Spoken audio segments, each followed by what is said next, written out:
Praise the Lord. ഇന്ന് നമ്മൾ ചിന്തിക്കുവാൻ പോകുന്നത് വേദപുസ്തകത്തിലെ ഒരു ചരിത്ര ഗ്രന്ഥമായ നെഹമ്യാവ് പുസ്തകത്തെ കുറിച്ചാണ്. ബൈബിളിലെ 16-ാമത്തെ പുസ്തകമാണ് നെഹമ്യാവ്. അധ്യായങ്ങൾ 13, വാക്യങ്ങൾ 406, പ്രവചനപരമായ വാക്യങ്ങൾ 3, മുന്നറിയിപ്പുകൾ 3, ആജ്ഞകൾ 14, ചോദ്യങ്ങൾ 24. ബാബേൽ പ്രവാസത്തിൽ നിന്നും മടങ്ങി വന്ന മൂന്നാമത്തേതും അവസാനത്തേതുമായ സംഘത്തിന്റെ ചരിത്രമാണ് ഈ പുസ്തകത്തിൽ വിവരിക്കുന്നത്. BC 537 സെരുബ്ബാബേലിന്റെ നേതൃത്വത്തിൽ ഒന്നാമത്തെ സംഘം ബാബേലിൽ നിന്നും മടങ്ങിയെത്തി. BC 458 എസ്രായുടെ നേതൃത്വത്തിൽ രണ്ടാമത്തെ സംഘവും BC 445 നെഹമ്യാവിന്റെ നേതൃത്വത്തിൽ മൂന്നാം സംഘവും യെരുശലേമിൽ മടങ്ങി വന്നു. ഏകദേശം BC 430 വരെയുള്ള ചരിത്രമാണ് ഈ പുസ്തകത്തിലുള്ളത്. ചുരുക്കം ചില വർഷങ്ങൾക്ക് ശേഷമാണ് മലാഖിയുടെ പ്രവചനം രേഖപ്പെടുത്തപ്പെട്ടത്. ഈ പുസ്തകത്തിന്റെ പ്രാധാന്യം: എസ്രായുടെ പുസ്തകത്തിൽ രേഖപ്പെടുത്തുന്ന പ്രകാരം ദൈവാലയം വീണ്ടും പണിതു എങ്കിലും യെരുശലേമിന്റെ മതിലുകൾ തകർന്നു തന്നെ കിടക്കുകയായിരുന്നു. ജനത്തിന്റെ അലസ മനോഭാവമായിരുന്നു അതിന്റെ കാരണം. പേർഷ്യൻ രാജാവിന്റെ പാനപാത്ര വാഹകൻ എന്ന ഉന്നത പദവിയിലിരുന്ന നെഹമ്യാവ് രാജാവിന്റെ അനുവാദത്തോടു കൂടി യെരുശലേമിന്റെ മതിലുകൾ പുതുക്കി പണിയുവാനാണ് വന്നത്.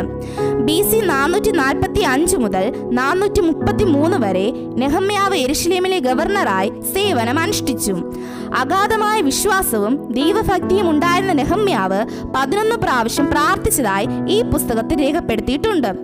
എസ്രായുടെയും നെഹമ്യാവിന്റെ മലാഖി പ്രവാചകന്റെയും ശുശ്രൂഷ മിക്കവാറും ഒരേ കാലഘട്ടത്തിൽ തന്നെയായിരുന്നു. ഒരു പുരോഹിതൻ എന്ന നിലയിൽ എസ്ര ആത്മീയ ഉണർവിന് നേതൃത്വം വഹിക്കുമ്പോൾ, ഒരു ഗവർണർ എന്ന നിലയിൽ നെഹമ്യാവ് ഭൗതികവും ഭരണപരവുമായ നവീകരണത്തിന് നേതൃത്വം വഹിക്കുന്നു. അതേസമയം മലാഖി പ്രവാചകൻ ജനത്തിന് ധാർമ്മികവും ആത്മീകവുമായ മാർഗദർശനം നൽകുകയും ചെയ്യുന്നു. ഈ പുസ്തകത്തിന്റെ ലക്ഷ്യം തകർന്നു കിടന്ന യെരുശലേമിന്റെ മതിലുകൾ എങ്ങനെ പണിയപ്പെട്ടു എന്ന് രേഖപ്പെടുത്തുക എന്നതാണ്. ഈ പുസ്തകത്തിന്റെ എഴുത്തുകാരൻ നെഹമ്യാവ് തന്നെയാണ് ഈ പുസ്തകം എഴുതിയത് എന്ന് വേദപണ്ഡിതന്മാർ ഒരുപോലെ സമ്മതിക്കുന്നു. തന്റെ വ്യക്തിപരമായ വിശദീകരണങ്ങളും സ്മരണകളുമാണ് ഇതിൽ ചേർത്തിരിക്കുന്നത്. അർത്തഹ്ഷ്ടാ രാജാവിന്റെ കൊട്ടാരത്തിലെ ഉന്നത ഉദ്യോഗസ്ഥൻ ഈ മതിൽ പണിക്കായി ദീർഘയാത്ര ചെയ്ത് യെരുശലേമിലെത്തി. എന്നാൽ നെഹമ്യാവ് ഗവർണർ പദവിയിലാണ് യെരുശലേമിൽ നിയമിതനായത്.